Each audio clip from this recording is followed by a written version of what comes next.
আবার আমি ফিরে এলাম তোমাদের ক্ষেত্রফল রূপে নির্দিষ্ট সমাকলন চ্যাপ্টারের অতি সংক্ষিপ্ত অঙ্কগুলো নিয়ে। দেখো, অতি সংক্ষিপ্ত প্রথম দুটো অঙ্ক, ওটা জ্যামিতিক তাৎপর্য চেয়েছে, তা ওটা তো আমাদের কনসেপ্টের মধ্যেই চলে গেছে। তো 1-এর 3 নম্বরের যে অঙ্কটা রয়েছে সেটা হচ্ছে একটা সরলরেখা, এটা একঘাত সমীকরণ মানে সবসময় সরলরেখা, আর এই দুটো সরলরেখা, কিন্তু এই দুটো হচ্ছে y অক্ষের সমান্তরাল সরলরেখা। আর সরি, এখানে আরেকটা বলা নেই, এটা বলা থাকার কথা ছিল x অক্ষ দ্বারা সীমাবদ্ধ, এটা বলা নেই বইটাই, এটা একটু কারেকশন করে নেবে, কারণ অক্ষ সীমাবদ্ধ তো হবে না, এই জায়গাটা সীমাবদ্ধ না হলে ক্ষেত্রফল তো বেরোবে না। তাহলে কোন অক্ষ দিয়ে সীমাবদ্ধ সেটা কিন্তু এখানে লেখা নেই, ওটা মনে হয় প্রিন্টিং মিস্টেক হয়ে আছে, তো ওটা করে নেবে। যাই হোক, ছবিটা আঁকবে। দেখো, এই ছবিটা আঁকার জন্য আমরা যেটা সাহায্য নেব সবসময়ই, সেটা হচ্ছে এই ছবিটা কোন দিকে, এটা একটা সরলরেখা, এটা আমরা বুঝতে পেরেছি, কিন্তু সরলরেখাটা কোন দিকে যাবে।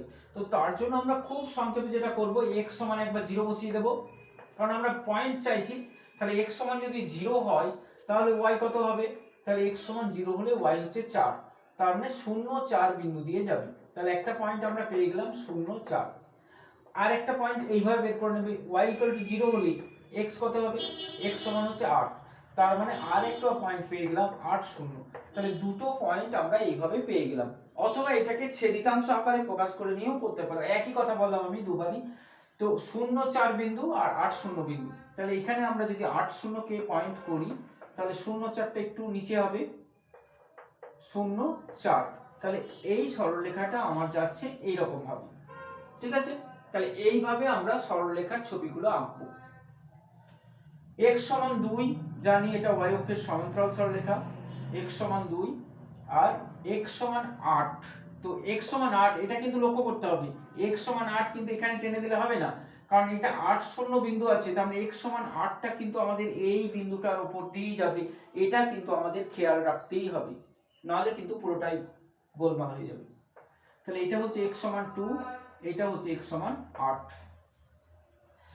তারপর আমরা চিহ্নিত করব, অবশ্যই চিহ্নিত করে দিতে হবে কোন জায়গাটা আমরা ক্ষেত্রফল বের করছি। তাহলে এখানে আমরা লিখব চিহ্নিত অঞ্চলের ক্ষেত্রফল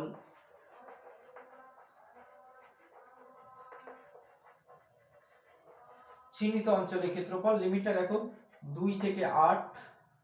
সরলরেখা থেকে কি নেব, যেহেতু এটা x অক্ষের উপরে আছে মানে dx আসবে, তাহলে x এর ফাংশন নিতে হবে, মানে y টা কত হচ্ছে বের করে নিতে হবে। তাহলে y সমান কত হচ্ছে না 8 - x / 2 dx, একদম সরলরেখা থেকে সরাসরি y টা বের করে নিয়ে বসিয়ে দেবে। এটা হাফটা ধ্রুবক পদ দুইটা, তার মানে হাফটা বেরিয়ে যাচ্ছে, এটা ইন্টিগ্রেশন করে আমরা পাচ্ছি 8x - x² / 2 2 to 8। তাহলে হাফ 8 বসালে আমরা পাচ্ছি 64 - 64/2 মানে 32 মাইনাস 2 বসালে পাচ্ছি 16 মাইনাস 4/2 মানে 2, ঠিক আছে। তার মানে হাফ ইন্টু 32 মাইনাস 14, তার মানে হচ্ছে হাফ ইন্টু 32 থেকে 14 বাদ দিলে 6 12 6 18 18, তার মানে হচ্ছে 9। এই বর্গ একক কথাটা শেষে অন্তত একবার লিখবেই, মাঝেও লিখতে পারো, এগুলোতে প্রত্যেকটা জায়গাতেই কিন্তু বর্গ একক কথাটা লেখা উচিত। তাহলে প্রথম থেকেই এটা লিখতে পারো, এটা বর্গ একক, ঠিক আছে, প্রত্যেকটা জায়গাতেই লিখতে পারো, শেষে অবশ্যই লিখতেই হবে। সরি, অঙ্কটা আমি এখানে ভুল লিখে ফেলেছি, x সমান 8 লিখে ফেলেছি, তোমরা এখানে কারেকশন করে নিয়ে তোমরা অঙ্কটা আরেকবার করবে। x সমান 4 আছে এখানে, তাহলে এই ছবিটা এখানে চলে আসবে, দিয়ে এই লিমিটটা 2 থেকে 4 ধরে অঙ্কটাকে আরেকবার নিজেরা করবে, ঠিক আছে। তারপরে দেখো 1-এর 4-এরটা, অনেকগুলো অঙ্ক আমি পরপর করে দিলাম, কিন্তু এরপরে আমি নিশ্চয়ই সব পরপর করব না, তোমরা জানো এটা, যে অঙ্ক শিখে নিতে হবে। তো এর মধ্যে নিশ্চয়ই অঙ্ক সম্বন্ধে একটা ধারণা তৈরিও হয়ে গেছে। আমি এর পরের অঙ্কগুলো যেগুলো খুব মানে এর থেকে একটু আলাদা আলাদা হবে, সেইগুলো ছাড়া বাকিগুলো তোমরা নিজেরাই করে নেবে, ঠিক আছে। তো দেখো একের 4 নম্বরে যে অঙ্কটা দিয়েছে y equal to x square, তো এটা আমি প্রথমেই বলেছিলাম অধিবৃত্তের বিভিন্ন 4টে আকার আছে। তাহলে এক্স স্কোয়ার ইকুয়াল টু ধ্রুবক y, মানে x square equal to y, এটা কোন আকারের মধ্যে পড়ে? X square equal to K y, এই আকারের মধ্যে পড়ছে। তো এই আকারের ছবিটা প্রথমে আঁকবে, সব সময় অক্ষ টানতে হবে। তাহলে x square equal to K y হচ্ছে এইরকম, এই 4টে মনে রাখবে কোনটা কখন ব্যবহার করতে হচ্ছে। এক্স অক্ষ বলেছে, তাহলে এক্স অক্ষ, আর এক্স সমান 2, তাহলে এক্স সমান 2 মানে ওয়াই অক্ষের সমান্তরাল একটা সরলরেখা টেনে দেবে। তাহলে এক্স অক্ষ দিয়ে বলেছে, তার মানে এই জায়গাটা হবে, ঠিক আছে।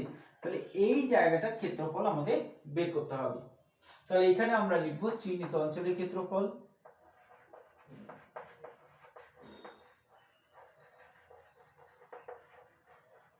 চিহ্নিত অঞ্চলের ক্ষেত্রফল হবে, লিমিটটা দেখো, ক্ষেত্রফলটা শুরু হচ্ছে এখানে, মানে x সমান 0 থেকে ক্ষেত্রফল শেষ হচ্ছে এখানে, তাহলে 0 টু 2 হলো। এখান থেকে কি নেব? অবশ্যই y, কারণ x অক্ষের উপরে থাকলে y নেব, তাহলে x স্কয়ার dx, কারণ x অক্ষের উপরে থাকলে dx লিখতে হবে।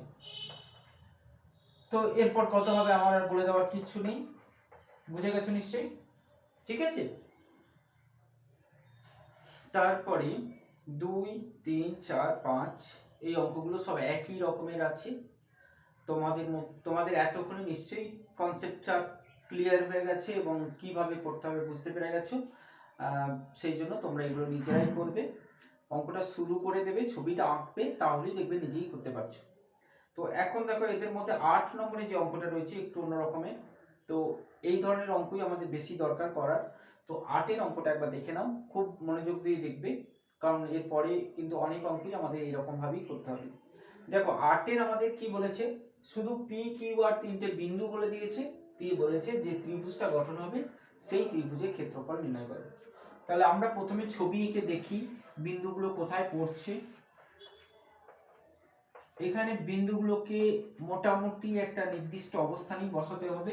দেখো 2 1 বিন্দু, আমরা যদি এটাকে একটু 2 3 4 5, আমরা যদি 2 1 বিন্দুকে এখানে নিচ্ছি, তারপরে দেখো 3 4 বিন্দু, 3 4 বিন্দুকে আমরা এখানে নিলাম, তাহলে এটা হলো 3 4, এটা হচ্ছে 2 1, আর একটা বিন্দু 5 2, 1 2 3 4 5 2, তো 5 2 কে আমরা এখানে নিলাম, তাহলে এটা হচ্ছে পি, এটা কিউ, এটা হচ্ছে আর, তাহলে পি কিউ আর একটা ত্রিভুজ হচ্ছে। এই ত্রিভুজের ক্ষেত্রফল আমাদের বের করতে হবে। তো দেখো তোমরা যখন কনসেপ্টটা দেখেছিলে তখন আমি বলেছিলাম যে যে ক্ষেত্রফলটা আমরা বার করব তার একটা সাইড অন্তত অক্ষের উপরে থাকবে। তো এখানে আমরা দেখতে পাচ্ছি যে ত্রিভুজটা রয়েছে সেটা না এক্স অক্ষের উপরে আছে, কোনো সাইড এক্স অক্ষের উপর বা ওয়াই অক্ষের উপরে নেই। তো তখন আমরা কি করব? আমরা তো জানি যে সাইডের উপরে না পেলে আমরা সমাকলনকে ব্যবহার করতে পারবো না। তো তখন আমরা কি করব? এইখান থেকে আমরা লম্ব টেনে অক্ষের উপরে নিয়ে চলে আসবো, ঠিক আছে। তাহলে এটা 2 1 বিন্দু ছিল, তাহলে এটা বিন্দুটা হচ্ছে 2 0, এই বিন্দুটা হচ্ছে 5 0। তো যখনই আমরা অক্ষের উপরে নিয়ে চলে আসব, দেখো এখানে পি আর যে সরলরেখাটা রয়েছে, পি আর সরলরেখা আর এক্স অক্ষ দিয়ে সীমাবদ্ধ জায়গাটা, মানে এই জায়গাটা ক্ষেত্রফল আমরা পেয়ে যাব, ঠিক আছে। একইভাবে এখান থেকেও আমরা আর একটা লম্ব টেনে নিচ্ছি, সেটা এর উপরে পড়ছে, মানে 3 0-তে। তো এখানেও দেখো পি আর, এই যে পি কিউ সরলরেখা আর এই এই যে এক্স অক্ষে ওয়াই অক্ষের সমান্তরাল এই একটা সরলরেখা, এই একটা সরলরেখা, আর এইটা দিয়ে সীমাবদ্ধ ক্ষেত্রফল যখনই আমরা এক্স অক্ষের উপরে নেব তখন এই গোটা জায়গাটা কিন্তু একসাথে আমাদের ক্ষেত্রফলের মধ্যে চলে আসবে। তো তাহলে এই জায়গাটার ক্ষেত্রফল আমরা বার করতে পারবো, তো এইভাবে এই জায়গাটার ক্ষেত্রফল বার করতে পারবো, সেখান থেকে আমরা এই পোরশনটাকে বাদ দিয়ে দিলে আমাদের ত্রিভুজের ক্ষেত্রফলটা বেরিয়ে যাবে। বুঝতে পারলে কি বললাম? প্রথমে আমরা এই গোটা জায়গাটার ক্ষেত্রফল বার করব, এই গোটা জায়গাটা, আর এদিক থেকে এই জায়গাটার ক্ষেত্রফল বার করতে পারবো। সেখান থেকে আমরা এই জায়গাটার ক্ষেত্রফল যদি বাদ দিয়ে দিই, এই জায়গাটার ক্ষেত্রফল যদি বাদ দিয়ে দিই, তাহলে আমরা ত্রিভুজের ক্ষেত্রফলটা পাবো, ঠিক আছে। ছবিটা তো মিশে গেল। দেখো তাহলে আমরা কি করব, তাহলে আমাদের প্রথম যেটা করতে হবে সরলরেখাগুলোর সমীকরণ কিন্তু দেওয়া নেই, তাহলে প্রথমে আমাদের সরলরেখাগুলোর সমীকরণ করতে হবে। তাহলে PQ সরলরেখার সমীকরণ, PQ সরলরেখার সমীকরণ, এই সমীকরণ কি করে বের করতে হয় এটা তোমরা জানো। তাহলে PQ সরলরেখার সমীকরণ আমাদের বের করতে হবে, আমরা জানি দুটো বিন্দু দিয়ে সরলরেখার সমীকরণ, তোমরা সেইভাবেই বার করতে পারো। আমি একটু অন্য সংক্ষিপ্ত একটা পদ্ধতি জানি, সেটা দিয়ে করছি। দেখো সংক্ষিপ্ত পদ্ধতিটা হচ্ছে বিন্দু দুটোকে বসিয়েছি, এখন এই দুটোর বিয়োগফল করে পাচ্ছি আমরা -3, তারপরে মাইনাস এই দুটোর বিয়োগফল হচ্ছে 2 - 3 মানে -1, তার মানে এখানে সরি 3x, এটা প্লাস হয়ে গেল y মানে 1y হলো। তারপরে আমরা লিখব প্লাস কত 4 2 দিয়ে 8 8 - 3 মানে 5 প্লাস 5 সমান হচ্ছে 0। তার মানে আমরা পাচ্ছি 3x - y, 3x - y সমান হচ্ছে 5। তাহলে এটা আমরা পেলাম PQ এর সমীকরণ। QR সরলরেখার সমীকরণ হবে, QR সরলরেখার সমীকরণ হবে Q মানে 3 4 5 2, এই দুটো বিয়োগ করে পাচ্ছি আমরা 2x, তারপরে মাইনাস, এটা মাইনাস দিতে হবে কিন্তু তারপরে বিয়োগ করে বসাবো, তাহলে মাইনাস মাইনাস 2, তার মানে প্লাস 2y সমান হচ্ছে প্লাস হচ্ছে 3 2 6 মাইনাস 20, তার মানে -14 সমান হচ্ছে 0, বা x প্লাস y সমান হচ্ছে 7। তাহলে এটা আমাদের 2 নম্বর সমীকরণ পেলাম মানে QR। আর একটা আমাদের বের করতে হবে PR। তাহলে PR এর সমীকরণ হবে, PR এর সমীকরণ হবে PR, P হচ্ছে 2 1 5 2, এই দুটোর বিয়োগ করে আমরা পাচ্ছি -1x, তারপরে মাইনাস এই দুটোর বিয়োগ করে পাচ্ছি আমরা -3, তাহলে প্লাস 3y, আর 4 - 5 মানে হচ্ছে -1 সমান হচ্ছে 0, বা x - 3y প্লাস 1 সমান হচ্ছে 0। এটা হলো আমাদের 3 নম্বর সমীকরণ। ঠিক আছে, সমীকরণগুলো আমরা পেয়ে গেলাম। এরপর সমীকরণগুলো দেখো, আমরা এটার সমীকরণ পেয়েছি, এখানে লিখে রাখছি। এটার সমীকরণ পেয়েছি আমরা 3x - y সমান হচ্ছে 5, এইটার সমীকরণ পেয়েছি আমরা x প্লাস y সমান 7, আর এটার সমীকরণ পেয়েছি আমরা x - 3y প্লাস 1 সমান হচ্ছে 0। ঠিক আছে, এখন আমরা এই যে ত্রিভুজটা রয়েছে এই ত্রিভুজের ক্ষেত্রফলটা বার করব। দেখো এবার কিভাবে লিখবো, লিখবো ত্রিভুজ PQR এর ক্ষেত্রফল।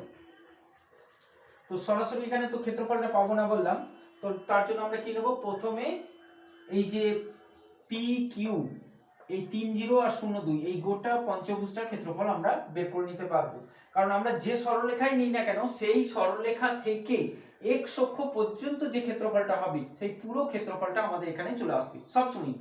আমরা এখানে এই সরলরেখাটা নিচ্ছি মানে এই সরলরেখা থেকে শুরু করে x অক্ষ পর্যন্ত, এই সরলরেখা নেব মানে এই সরলরেখা থেকে শুরু করে x অক্ষ পর্যন্ত পুরো ক্ষেত্রফলটা ওর মধ্যে চলে আসবে। তাহলে এখানে প্রথমে যে ক্ষেত্রফলটা লিখছি দেখো, সেটা হচ্ছে এই সরলরেখা, এই সরলরেখা আর এই সরলরেখা দিয়ে সীমাবদ্ধ x অক্ষ দ্বারা। তাহলে x অক্ষের উপর লিমিট দুটো আমরা পাচ্ছি দেখো 2 থেকে 3, আর সরলরেখা থেকে আমরা y টাকে নেব, তাহলে y সমান আমরা পাচ্ছি এখানে 5 3x plus 5, 3x minus 5 dx হলো, প্লাস এর সঙ্গে যোগ করব আমরা এই দিকের এই ক্ষেত্রফলটা মানে এই সরলরেখা থেকে এই সরলরেখা, এই সরলরেখা আর এই x অক্ষ দিয়ে সীমাবদ্ধ, তার মানে লিমিটটা দেখো 3 থেকে 5, 3 থেকে 5, সরলরেখা থেকে আমরা যদি y টা নিই তাহলে হবে 7 - x dx, আর এখান থেকে বাদ দেব কি, এখান থেকে বাদ দেব আমরা এই, যেহেতু আমাদের ত্রিভুজের ক্ষেত্রফলটা বার করতে হবে তাহলে ত্রিভুজটা তো উপর দিকে রয়েছে, তাহলে এই নিচের দিকে যে চতুর্ভুজটা রয়েছে এটা বাদ যাবে, তাহলে চতুর্ভুজটা দেখো এই সরলরেখা থেকে x অক্ষ পর্যন্ত, এই সরলরেখা থেকে x অক্ষ পর্যন্ত এই ক্ষেত্রফলটা।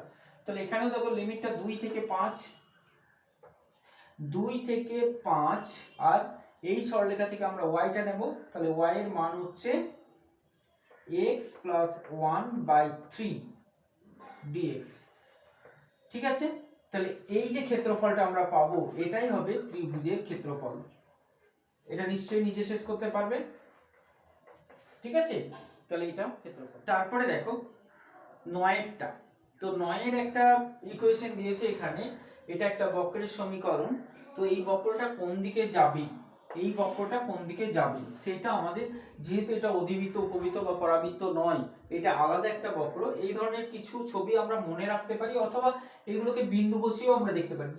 যেমন ধরো এখানে যদি x = 1 হয়, x = যদি 1 হয় তাহলে y কত হচ্ছে, x = y হচ্ছে -7। আবার যদি x সমান 2 হয় তাহলে y সমান হচ্ছে 0। আবার যদি x সমান 3 হয় তাহলে y সমান হচ্ছে 19। তো এই রকম, তার মানে আমাদের বিন্দুগুলো পাচ্ছি দেখো 1, -7, তার মানে এখানে একটা বিন্দু পাচ্ছি, 2, 0, তার মানে এখানে একটা বিন্দু পাচ্ছি, 3, 19, তার মানে 3, 19, তার মানে এখানে একটা বিন্দু পেয়ে যাচ্ছি। তো এই রকম, মানে এটা একটা কার্ভ, যেহেতু এটা বক্ররেখা, এটা স্ট্রেট লাইন দিয়ে জয়েন করবে না, এটা একটু কার্ভ করে জয়েন করে দিলেই হবে। এই যে বলেছি এটা একটা রাফ চিত্র, ঠিক অ্যাকুরেট হতে হবে তার কোনো কথা নেই, মোটামুটি ঠিক হলেই হবে। তো তারপরে দেখো প্রশ্নটা, তাহলে এই বক্র এবং অক্ষ দুটি দ্বারা চতুর্থপাদে সীমাবদ্ধ। পরিষ্কার দেখতে পাচ্ছি আমরা x অক্ষ আর y অক্ষ আর বক্র দিয়ে চতুর্থ পাদে যেটা সীমাবদ্ধ হয়েছে সেই জায়গাটা হচ্ছে এটা। তাহলে এটার ক্ষেত্রফল আমরা বার করব, এই বিন্দুটা আমরা কিন্তু পেয়ে গেছি, এটা হচ্ছে 2, 0 বিন্দু, তাই না? তাহলে এটা দেখো 0 থেকে এই পর্যন্ত ক্ষেত্রফলটা আমরা নিয়ে বের করে নেব, কারণ ক্ষেত্রফলটা x অক্ষের উপর শুরু হচ্ছে 0 থেকে, শেষ হচ্ছে 2 তে। তাহলে চিহ্নিত অঞ্চলের ক্ষেত্রফল, চিহ্নিত অঞ্চলের ক্ষেত্রফল লিমিট হবে 0 to 2, y মানে পেয়েছি আমরা x³ - 8 dx। তো এখান থেকে নিশ্চয়ই ক্ষেত্রফলটা বার করতে পারবে, এটা বর্গ একক, বর্গ একক। ঠিক আছে, তো এটা ক্ষেত্রফল আমরা নিশ্চয়ই বের করতে পারবো। এখন প্রশ্ন হচ্ছে দেখো এখানে x অক্ষের উপরেও যেমন রয়েছে y অক্ষের উপরেও তো ক্ষেত্রফলটা রয়েছে, এবং এই বিন্দুটাও আমরা, যদি এই বিন্দুটা আমরা y = 0 বসালে x সমান হবে, y = 0 হলে x সমান হচ্ছে 2। তো এই বিন্দুটাতে x = 0, x = 0 হলে y হচ্ছে -8। তো এই বিন্দুটা আমরা জানতে পারছি এটা -8। তো এখান থেকেও কিন্তু আমরা এই দিক থেকে, মানে এর ক্ষেত্রফলটা যা পাবো সেটা আমরা এই দিক থেকেও যদি বের করি, কিভাবে না, -8 to 0, -8 to 0, এখানে তাহলে এখানে x নিতে হবে আমাদের, তাহলে y + 8 dy, এইখান থেকেও কিন্তু বের করতে পারবো। নিশ্চয়ই একটু বুঝতেই পারছো, একটু অন্যরকম হয়ে যাবে কিন্তু একই ক্ষেত্রফল পাওয়া যাবে। ঠিক আছে, তারপরে দেখো 10এরটা, xy = c², এটা সমপরাবৃত্ত। তাহলে এই আকারটাও একটু মনে রাখবে, xy = c², এটা সমপরাবৃত্তের ছবিটা শুধু একটু মনে রাখবে, সমপরাবৃত্ত, xy এদিকে একটা হবে আর এইদিকে একটা হবে, xy = c² সমপরাবৃত্ত। ঠিক আছে, তাহলে এইটা হচ্ছে দুটোকেই লিখতে হবে, দুটোকেই আঁকতে হবে। x অক্ষ বলেছে, তাহলে x অক্ষ, আর x সমান c, x সমান 2c। তাহলে আমরা যেহেতু c টাকে যদি আমরা পজিটিভ হিসেবে নিই, তাহলে x সমান c আর x সমান 2c, c টাকে পজিটিভ হিসেবে নিলে এই ফার্স্ট কোয়াড্রেন্টে যে জায়গাটা পাচ্ছি সেই জায়গার ক্ষেত্রফল নিশ্চয়ই আমরা বার করতে পারবো, কারণ লিমিট হবে c to 2c। এখান থেকে আমরা বক্র থেকে y নেব, c²/x dx।